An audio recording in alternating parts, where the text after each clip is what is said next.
Leichte Sprache in der Bundesverwaltung. Was, wer, wie? Ein Fachbuch von Elena Husel, erschienen im Frank und Thieme Verlag.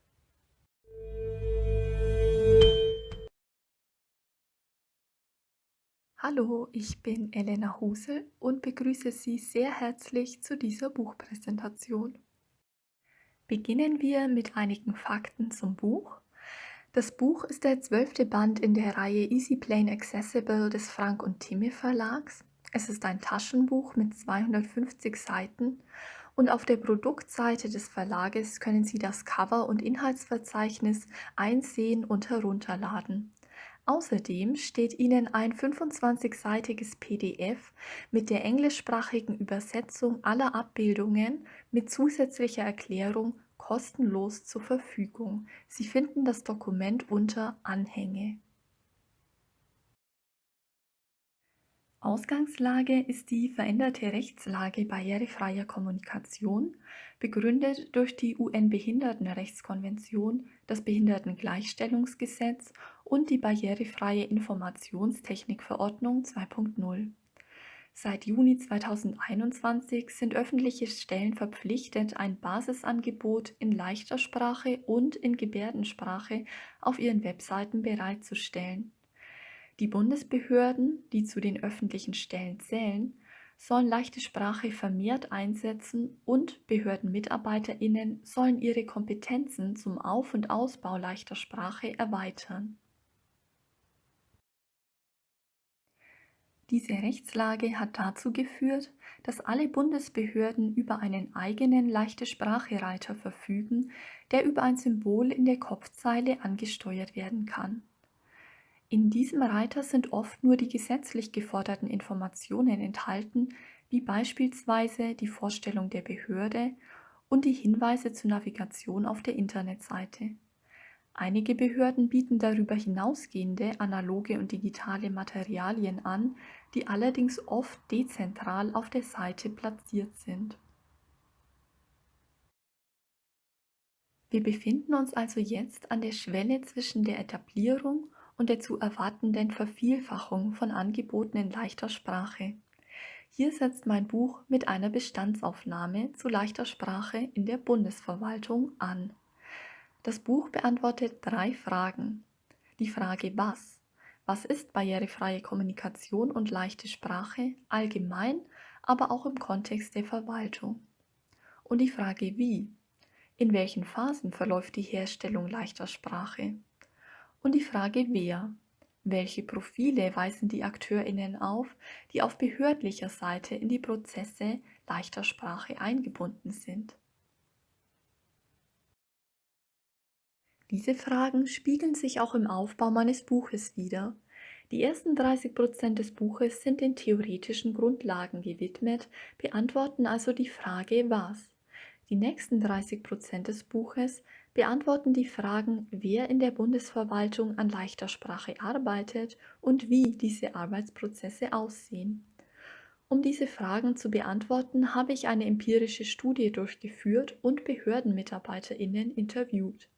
Die Transkripte dieser Interviews finden Sie in den restlichen 40% des Buches. Ich nehme also weder die Angebote in leichter Sprache noch die NutzerInnen von leichter Sprache in den Blick, verfolge also weder eine Text Perspective noch eine User Perspective. Stattdessen liegt der Fokus des Buches auf den BehördenmitarbeiterInnen und den Prozessen leichter Sprache, in die sie eingebunden sind.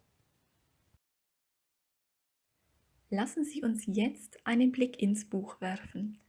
Ich werde im Theorieteil direkt in das Kapitel Leichte Sprache in der Bundesverwaltung springen. Wir werden uns auf den nächsten Folien das Unterkapitel 4.2 AkteurInnen leichter Sprache genauer anschauen. Um die AkteurInnen in der Bundesverwaltung zu beschreiben, nutze ich das Akteursmodell von Maas 2020 in reduzierter Form. Das Modell besteht aus 3 Dimensionen, von denen ich hier nur die textgenerierende und textnutzende Dimension zeige. Die textgenerierende Dimension beinhaltet Personen und Gruppen, die Angebote in leichter Sprache erstellen, beispielsweise TranslatorInnen, also ÜbersetzerInnen und DolmetscherInnen für leichte Sprache, und PrüferInnen, häufig Menschen mit kognitiver Beeinträchtigung. In der textnutzenden Dimension befinden sich die primären Zielgruppen, aber auch das Profil der BehördenmitarbeiterInnen als FachexpertInnen. Diese nutzen leichte Sprache, um die Zielgruppen kommunikativ zu erreichen. Über das Profil der Fachexpertinnen sprechen wir jetzt. BehördenmitarbeiterInnen als FachexpertInnen nutzen die Verwaltungssprache, die stark von der Rechtssprache beeinflusst ist. Innerhalb einer Behörde erleichtert diese Form der Fachkommunikation die Arbeit, da Dinge exakt bezeichnet werden können. Die Beteiligten verstehen, was mit bestimmten Begriffen gemeint ist, da sie über das nötige Vor- und Fachwissen verfügen. Diese Art der Kommunikation kann außerhalb der Behörde aber für Schwierigkeiten sorgen. In der behördenexternen Kommunikation stehen sich ExpertInnen und LaiInnen gegenüber. Zwischen ihnen herrscht nicht nur ein Wissensgefälle, sondern sie sind auch unterschiedlich in die Situation eingebunden. Die MitarbeiterInnen der Verwaltung sind ausgebildete ExpertInnen und fachlich in die Anliegen der BürgerInnen involviert. Sie kennen Abläufe und Fristen und verfügen über das nötige Fachvokabular. Ihr Fach- und Hintergrundwissen ist nicht nur quantitativ größer, sondern auch qualitativ anders strukturiert. Als ExpertInnen vermitteln sie Informationen, die Anschlusshandlungen ermöglichen sollen. Im Gegensatz dazu sind LaiInnen persönlich betroffen. Sie beteiligen sich aus Interesse oder Handlungsdruck an der Kommunikation und bringen Erfahrungswissen mit. Obwohl sie oft nicht über das nötige Vorwissen verfügen, müssen sie Entscheidungen treffen, Anträge stellen und ihre Unterschrift abgeben. Sie tragen die Konsequenzen dieser Handlungen oft selbst. Folglich verfügen sie nur über einen kleinen überlappenden Wissensbereich, der Common Ground genannt wird. Diese gemeinsame Gesprächsgrundlage verkleinert sich möglicherweise, wenn LaiInnen zusätzlich Bedarf an kommunikativer Barrierefreiheit haben. Angebote in leichter und einfacher Sprache geben LaiInnen die Chance, selbstbestimmt an der Kommunikation teilzunehmen und mildern die asymmetrische Gesprächskonstellation. Die Implementierung leichter Sprache in der Verwaltung bringt viele Vorteile mit sich, aber auch Herausforderungen. Denn es geht ja nicht nur um eine einmalige Übersetzung in leichte Sprache, sondern um die Entwicklung einer inklusiven Verwaltungskultur als Ganzes.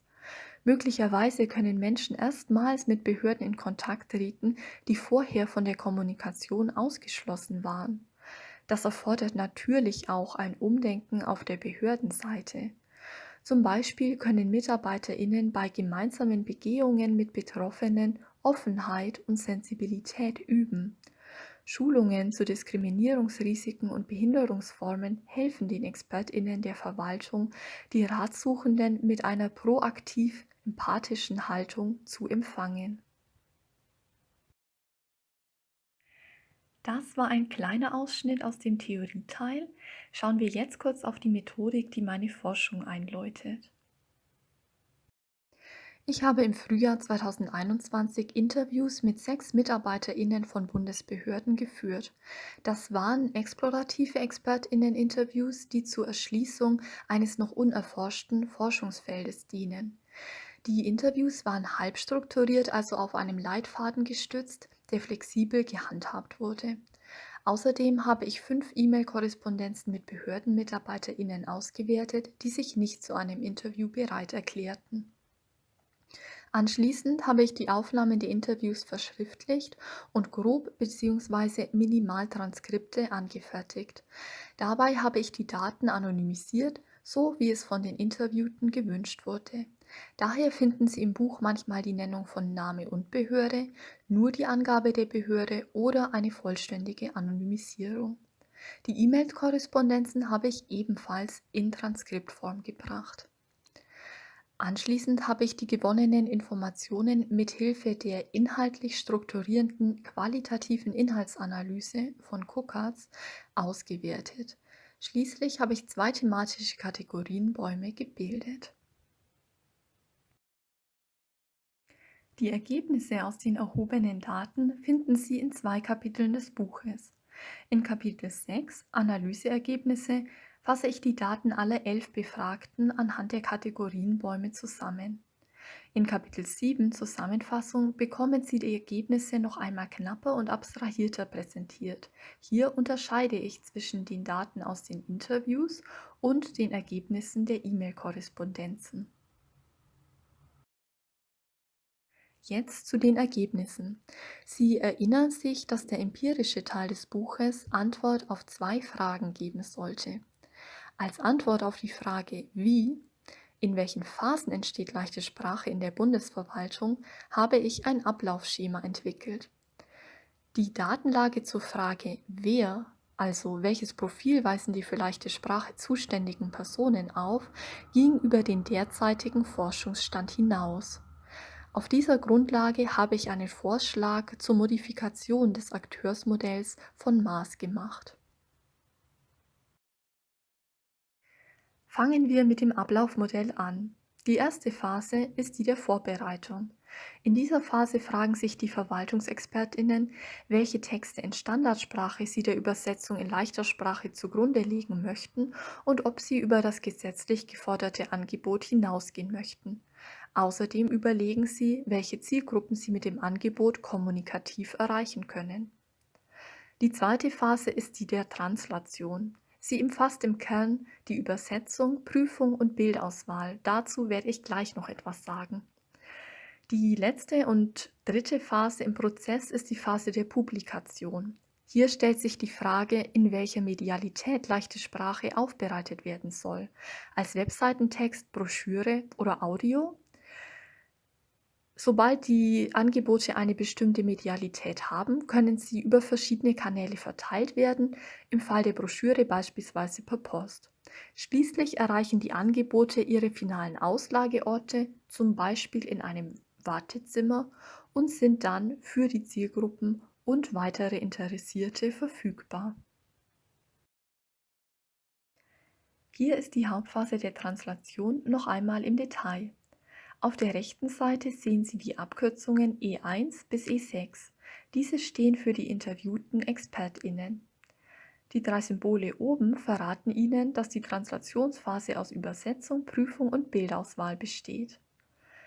Aus der ersten Spalte können Sie ablesen, dass 5 Befragte die Übersetzung an externe Übersetzungsbüros für leichte Sprache vergaben. Nur eine Behörde verfügt über qualifizierte MitarbeiterInnen mit entsprechenden zeitlichen Ressourcen, um Übersetzungen in leichte Sprache intern anzufertigen. Die zweite Spalte zeigt, dass im Übersetzungsprozess in 4 Fällen PrüferInnen einbezogen wurden. In 2 Fällen wurde keine Angabe dazu gemacht. Schließlich wird an der dritten Spalte deutlich, dass die übersetzten Texte vorwiegend, also in 4 Fällen, behördenintern bebildert wurden. In 2 Fällen wurde die Bildauswahl den ÜbersetzerInnen und PrüferInnen für leichte Sprache überlassen. Jetzt zum bereits erwähnten Akteursmodell. Da sich einige Änderungen ergeben, schauen wir uns das mal ein bisschen größer an. Die 3 Blasen stehen für die 3 Dimensionen: textgenerierend links, textnutzend rechts und beobachtend unten. Die zugehörigen Profile sind durchnummeriert. Vorhin bin ich auf das Profil 4 der Fachexpertinnen eingegangen. In den Interviews wurde klar, es gibt Verwaltungsangestellte, die leichte Sprache zur Kommunikation mit den primären Zielgruppen nutzen und daher dem Profil 4 entsprechen. Aber die interviewten BehördenmitarbeiterInnen nahmen auch Einfluss auf die Herstellung leichter Sprache, zum Beispiel durch die Textauswahl, die Festlegung von Vergabekriterien, die Wahl der Medialität und auch der Übersetzung selbst. Das machte es nötig, die Definitionen der Dimensionen anzupassen. Ich definiere die textgenerierende Dimension jetzt danach, dass die AkteurInnen Einfluss auf die Genese leichter Sprache nehmen. Entsprechend zeichnet sich die textnutzende Dimension dadurch aus, dass ihre AkteurInnen keinen Einfluss nehmen. Jetzt lässt sich das Profil der Interviewten im Modell tatsächlich abbilden. Ich habe das Profil 1 der TranslatorInnen für leichte Sprache um FachexpertInnen mit Translationskompetenz erweitert. Hier würde sich eine Interviewte wiederfinden. Außerdem habe ich das Profil der Fachexpertinnen ohne Translationskompetenz, aber mit Einfluss auf die Genese leichter Sprache ergänzt. Hier würden sich die restlichen 5 Interviewten befinden. Damit sind wir schon am Ende dieser Buchpräsentation angekommen. Ich hoffe, dieser Einblick hat Ihnen gefallen. Falls ja, freue ich mich über einen Daumen nach oben oder einen Kommentar. Und falls Sie jetzt Lust haben, das Buch zu bestellen, finden Sie den Link zum Verlag in der Videobeschreibung. Tschüss!